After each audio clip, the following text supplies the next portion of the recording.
পুরোটা শুনুন, শেষে মজা না পেলে এমবি ফেরত। শিক্ষক ক্লাসে ঢুকে বললেন, বাচ্চারা, আজকের পড়াশোনা নয়, আজকের মজার মজার প্রশ্ন করো। তোমরা সবাই প্রস্তুত তো? সব বাচ্চারা একসঙ্গে চিৎকার করে বলল, হ্যাঁ স্যার। শিক্ষক বললেন, তাহলে প্রথম প্রশ্ন করছি লালুকে। আচ্ছা লালু, ধরো তুমি জঙ্গলের রাস্তা দিয়ে হাঁটছ। হঠাৎ করে তোমার সামনে একটি বাঘ এসে দাঁড়ালো। তখন তুমি কি করবে? লালু বলল, স্যার, আমি গাছে উঠে যাব।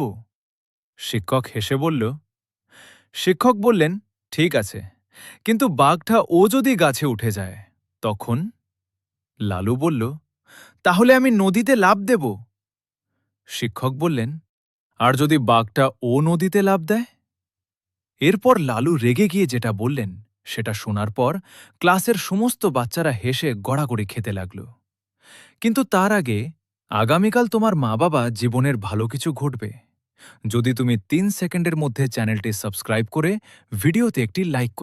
3, 2, 1, go! লালু রেগে গিয়ে বলল, আচ্ছা স্যার, বাঘ আপনার কে হয়? আপনি বারবার বাঘের সাইড নিচ্ছেন।